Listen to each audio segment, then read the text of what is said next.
ಆಚಿ ಮಸಾಲ ಎಂತ ಅಡಿಗೆಯ ರುಚಿಯಾಗೋ ರಹಸ್ಯವು 20 ರೂಪಾಯಿ. ನೋಡಿ, ತಮಗೆಲ್ಲರೂ ಕೂಡ ಗೊತ್ತಿದೆ, ಇಲ್ಲಿ ಮಸೂದನ್ ಇದ್ದಾರೆ, ಭಾಳ ಮಂದಿ ಸೀನಿಯರ್ ರಿಪೋರ್ಟರ್ಸ್ ಎಲ್ಲರೂ ಕೂಡ, ನೀವು ಕೂಡ ಮೋಸ್ಟ್ಲಿ ಗೊತ್ತಿರಬೇಕಂತ ಅಂದ್ಕೊಳ್ತೀನಿ. ಅದು ಪ್ಯೂರ್ಲಿ ಪ್ರೈವೇಟ್ ಲ್ಯಾಂಡು. ಇವತ್ತು ಒಬ್ಬ ಪ್ರೈವೇಟ್ ವ್ಯಕ್ತಿ ಶ್ರೀರಾಮುಲು ಅವರಿಗೆ ಲ್ಯಾಂಡ್ ರಿಜಿಸ್ಟ್ರೇಷನ್ ಮಾಡಿ ಕೊಟ್ಟಾದ್ಮೇಲೆ ಮತ್ತೆ ಇನ್ನೊಬ್ಬರಿಗೆ ಲ್ಯಾಂಡ್ ರಿಜಿಸ್ಟ್ರೇಷನ್ ಮಾಡಿದ್ದಾರೆ ಅಂತೇಳಿ ಅವರು ಲ್ಯಾಂಡನ್ನು ಕ್ಲೈಮ್ ಮಾಡಿ ಇವತ್ತು ನಮ್ಮ ಬಳ್ಳಾರಿ ಸಿಟಿ ಸಿವಿಲ್ ಕೋರ್ಟಲ್ಲಿ ಕೇಸ್ ನಡೀತಾ ಇರುವಂಥದ್ದು. ಇದು ಯಾವುದಾದ್ರೂ ಸರ್ಕಾರಿ ಭೂಮಿಯನ್ನು ವಶಪಡಿಸ್ಕೊಂಡಿದ್ರೆ ಒಂದು ಜಿಲ್ಲಾಧಿಕಾರಿಗಳನ್ನ ಕರ್ಕೊಂಡೋಗಿ 26 ಎಕರೆ ಇಲ್ಲ, ಇನ್ನೂ ಒಂದು 4 ಎಕರೆ ಜಾಸ್ತಿ ಕೊಡ್ತೀವಿ, ಏನಾದರೂ ಬಡವ್ರಿಗೆ ಏನಾದರೂ ಸಹಾಯ ಮಾಡೋದಿದ್ರೆ ಮಾಡಲಿ. ಯಾವತ್ತೂ ಕೂಡ ಶ್ರೀರಾಮುಲು ಇತಿಹಾಸದಲ್ಲಿ ಶ್ರೀರಾಮುಲು 4 ಬಾರಿ ಮಂತ್ರಿಯಾಗಿ 10 ವರ್ಷ ಮಂತ್ರಿಯಾಗಿ ಕೆಲಸ ಮಾಡಿದ್ದಾನೆ. ಯಾವುದೇ ಒಂದು ಕಪ್ಪು ಚುಕ್ಕೆ ಇಲ್ದಂಗೆ ಶ್ರೀರಾಮುಲು ತನ್ನ ಜೀವನ ನಡೆಸಿದ್ದಾನೆ. ಅಷ್ಟೇ ಆಗಲಿ, ನಿನ್ನಂಗೆ ಮಂತ್ರಿ ಪದವಿ ಸಿಕ್ಕಿದ ತಕ್ಷಣ 187 ಕೋಟಿ ಗುಳು ಮಾಡಿರುವಂಥ ವ್ಯಕ್ತಿ ಶ್ರೀರಾಮುಲು ಅಲ್ಲ. 26 ಎಕರೆ ಇದು ಪ್ಯೂರ್ಲಿ ಪ್ರೈವೇಟ್ ಲ್ಯಾಂಡು. ಬೇಕಾದರೆ ನಾನು ನಿಮ್ಮೆಲ್ಲರನ್ನೂ ಕೂಡ ಕರ್ಕೊಂಡು ಇದೆಲ್ಲ ಮುಗಿದ ನಂತರ, ಈ ಹೋರಾಟಗಳೆಲ್ಲ ಮುಗಿದ ನಂತರ ಬಂದು ಅದು ಪ್ಯೂರ್ಲಿ ಪ್ರೈವೇಟ್ ಅಂದರೆ ಇಬ್ಬರು ವ್ಯಕ್ತಿಗಳ ನಡುವೆ ಸಿವಿಲ್ ಡಿಸ್ಪ್ಯೂಟ್ ಅದಷ್ಟೇ. ಸುಮ್ಮನೆ ಅದು ಗಾಬರಿನಲ್ಲಿ ನಾನು ನೋಡ್ತಾ ಇದ್ದೆ. ನಾನು ವಾಲ್ಮೀಕಿ ಅಂತ ಹೇಳ್ತಾನೆ, ರಾಮನ್ನ ಪರಿಚಯ ಮಾಡಿಸಿದ್ದು ವಾಲ್ಮೀಕಿ ಅಂತ ಹೇಳ್ತಾನೆ. ವಾಲ್ಮೀಕಿ ಮಹರ್ಷಿಗಳು, ಅವರು ದೇವರ್ಷಿಗಳು. ನಮ್ಮ ರಾಜಕೀಯಕ್ಕೆ ಭಗವಂತನ ಯಾಕೆ ನೀನು ತೊಗೊಂಡು ಬರ್ತಾ ಇದ್ದಿ, ದಲಿತ ಅಂತ ನೀನು ತೊಗೊಂಡು ಬರ್ತಿ, ನನ್ನ ಟಾರ್ಗೆಟ್ ಮಾಡ್ತಾ ಇದ್ದಿ, ಇವೆಲ್ಲ ಮಾತುಗಳು ಬೇಡ. ಆ ಗಾಬರಿನಲ್ಲಿ ಶ್ರೀರಾಮುಲು ಬಗ್ಗೆ ಏನಾದರೂ ಒಂದು ಹೇಳ್ಬೇಕಂತೇಳಿ ಅವ್ರು ಹೇಳ್ತಾ ಇದ್ದಾರೆ. ಆಗಲಿ ಯಾವುದೇ ಕಾರಣಕ್ಕೂ ಕೂಡ ಇದು ಪ್ಯೂರ್ಲಿ 26 ಎಕರೆ ಸಿವಿಲ್ ಡಿಸ್ಪ್ಯೂಟ್ ಅಷ್ಟೇ. ಇವತ್ತು ಅದನ್ನ ಹೇಳ್ತಾ ಇದ್ದೀನಿ ನಾನು. ಇವತ್ತು ನಿಮಗೆಲ್ಲ ಗೊತ್ತಿರೋ ರೀತಿಯಲ್ಲಿ ಶ್ರೀರಾಮುಲು ಅವ್ರ ನೇತೃತ್ವದಲ್ಲಿ ಎಲ್ಲ ವಾಲ್ಮೀಕಿ ಜನಾಂಗದ ನಾಯಕರುಗಳು ಬೆಂಗಳೂರಲ್ಲಿ ಪ್ರೆಸ್ ಮೀಟ್ ಮಾಡಿದ್ದಾರೆ. ನಮ್ಮ ವಿಧಾನಸಭೆಯ ಪ್ರತಿಪಕ್ಷ ನಾಯಕರು ವಾಲ್ಮೀಕಿ ಪುತ್ಥಳಿಯಿಂದ ಅಸೆಂಬ್ಲಿ ತನಕ ಕೂಡ ಅವರು ಹೋರಾಟ ಮಾಡಿದ್ದಾರೆ. ಸದನದಲ್ಲಿ ಕೂಡ ಅವರು ಹೋರಾಟ ಮಾಡೋರು ಇದ್ದಾರೆ.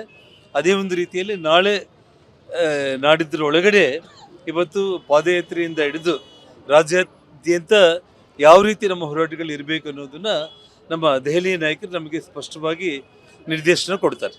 ನೋಡಿ, ತಮಗೆಲ್ಲರೂ ಕೂಡ ಗೊತ್ತಿದೆ, ಇಲ್ಲಿ ಮಸೂದನ್ ಇದ್ದಾರೆ, ಭಾಳ ಮಂದಿ ಸೀನಿಯರ್ ರಿಪೋರ್ಟರ್ಸ್ ಎಲ್ಲರೂ ಕೂಡ, ನೀವು ಕೂಡ ಮೋಸ್ಟ್ಲಿ ಗೊತ್ತಿರಬೇಕಂತ ಅಂದ್ಕೊಳ್ತೀನಿ. ಅದು ಪ್ಯೂರ್ಲಿ ಪ್ರೈವೇಟ್ ಲ್ಯಾಂಡು. ಇವತ್ತು ಒಬ್ಬ ಪ್ರೈವೇಟ್ ವ್ಯಕ್ತಿ ಶ್ರೀರಾಮುಲು ಅವರಿಗೆ ಲ್ಯಾಂಡ್ ರಿಜಿಸ್ಟ್ರೇಷನ್ ಮಾಡಿ ಕೊಟ್ಟಾದ್ಮೇಲೆ ಮತ್ತೆ ಇನ್ನೊಬ್ಬರಿಗೆ ಲ್ಯಾಂಡ್ ರಿಜಿಸ್ಟ್ರೇಷನ್ ಮಾಡಿದ್ದಾರೆ ಅಂತೇಳಿ ಅವರು ಲ್ಯಾಂಡನ್ನು ಕ್ಲೈಮ್ ಮಾಡಿ ಇವತ್ತು ನಮ್ಮ ಬಳ್ಳಾರಿ ಸಿಟಿ ಸಿವಿಲ್ ಕೋರ್ಟಲ್ಲಿ ಕೇಸ್ ನಡೀತಾ ಇರುವಂಥದ್ದು. ಇದು ಯಾವುದಾದ್ರೂ ಸರ್ಕಾರಿ ಭೂಮಿಯನ್ನು ವಶಪಡಿಸ್ಕೊಂಡಿದ್ರೆ ಒಂದು ಜಿಲ್ಲಾಧಿಕಾರಿಗಳನ್ನ ಕರ್ಕೊಂಡೋಗಿ 26 ಎಕರೆ ಇಲ್ಲ, ಇನ್ನೂ ಒಂದು 4 ಎಕರೆ ಜಾಸ್ತಿ ಕೊಡ್ತೀವಿ, ಏನಾದರೂ ಬಡವ್ರಿಗೆ ಏನಾದರೂ ಸಹಾಯ ಮಾಡೋದಿದ್ರೆ ಮಾಡಲಿ. ಯಾವತ್ತೂ ಕೂಡ ಶ್ರೀರಾಮುಲು ಇತಿಹಾಸದಲ್ಲಿ ಶ್ರೀರಾಮುಲು 4 ಬಾರಿ ಮಂತ್ರಿಯಾಗಿ 10 ವರ್ಷ ಮಂತ್ರಿಯಾಗಿ ಕೆಲಸ ಮಾಡಿದ್ದಾನೆ. ಯಾವುದೇ ಒಂದು ಕಪ್ಪು ಚುಕ್ಕೆ ಇಲ್ದಂಗೆ ಶ್ರೀರಾಮುಲು ತನ್ನ ಜೀವನ ನಡೆಸಿದ್ದಾನೆ. ಅಷ್ಟೇ ಆಗಲಿ, ನಿನ್ನಂಗೆ ಮಂತ್ರಿ ಪದವಿ ಸಿಕ್ಕಿದ ತಕ್ಷಣ 187 ಕೋಟಿ ಗುಳು ಮಾಡಿರುವಂಥ ವ್ಯಕ್ತಿ ಶ್ರೀರಾಮುಲು ಅಲ್ಲ. 26 ಎಕರೆ ಇದು ಪ್ಯೂರ್ಲಿ ಪ್ರೈವೇಟ್ ಲ್ಯಾಂಡು. ಬೇಕಾದರೆ ನಾನು ನಿಮ್ಮೆಲ್ಲರನ್ನೂ ಕೂಡ ಕರ್ಕೊಂಡು ಇದೆಲ್ಲ ಮುಗಿದ ನಂತರ, ಈ ಹೋರಾಟಗಳೆಲ್ಲ ಮುಗಿದ ನಂತರ ಬಂದು ಅದು ಪ್ಯೂರ್ಲಿ ಪ್ರೈವೇಟ್ ಅಂದರೆ ಇಬ್ಬರು ವ್ಯಕ್ತಿಗಳ ನಡುವೆ ಸಿವಿಲ್ ಡಿಸ್ಪ್ಯೂಟ್ ಅದಷ್ಟೇ. ಸುಮ್ಮನೆ ಅದು ಗಾಬರಿನಲ್ಲಿ ನಾನು ನೋಡ್ತಾ ಇದ್ದೆ. ನಾನು ವಾಲ್ಮೀಕಿ ಅಂತ ಹೇಳ್ತಾನೆ, ರಾಮನ್ನ ಪರಿಚಯ ಮಾಡಿಸಿದ್ದು ವಾಲ್ಮೀಕಿ ಅಂತ ಹೇಳ್ತಾನೆ. ವಾಲ್ಮೀಕಿ ಮಹರ್ಷಿಗಳು, ಅವರು ದೇವರ್ಷಿಗಳು. ನಮ್ಮ ರಾಜಕೀಯಕ್ಕೆ ಭಗವಂತನ ಯಾಕೆ ನೀನು ತೊಗೊಂಡು ಬರ್ತಾ ಇದ್ದಿ, ದಲಿತ ಅಂತ ನೀನು ತೊಗೊಂಡು ಬರ್ತಿ, ನನ್ನ ಟಾರ್ಗೆಟ್ ಮಾಡ್ತಾ ಇದ್ದಿ, ಇವೆಲ್ಲ ಮಾತುಗಳು ಬೇಡ. ಆ ಗಾಬರಿನಲ್ಲಿ ಶ್ರೀರಾಮುಲು ಬಗ್ಗೆ ಏನಾದರೂ ಒಂದು ಹೇಳ್ಬೇಕಂತೇಳಿ ಅವ್ರು ಹೇಳ್ತಾ ಇದ್ದಾರೆ. ಆಗಲಿ ಯಾವುದೇ ಕಾರಣಕ್ಕೂ ಕೂಡ ಇದು ಪ್ಯೂರ್ಲಿ 26 ಎಕರೆ ಸಿವಿಲ್ ಡಿಸ್ಪ್ಯೂಟ್ ಅಷ್ಟೇ. ಇವತ್ತು ಅದನ್ನ ಹೇಳ್ತಾ ಇದ್ದೀನಿ ನಾನು.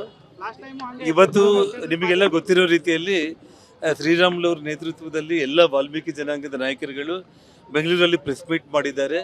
ನಮ್ಮ ವಿಧಾನಸಭೆಯ ಪ್ರತಿಪಕ್ಷ ನಾಯಕರು ವಾಲ್ಮೀಕಿ ಪುತ್ಥಳಿಯಿಂದ ಅಸೆಂಬ್ಲಿ ತನಕ ಕೂಡ ಅವರು ಹೋರಾಟ ಮಾಡಿದ್ದಾರೆ. ಸದನದಲ್ಲಿ ಕೂಡ ಅವರು ಹೋರಾಟ ಮಾಡೋರು ಇದ್ದಾರೆ.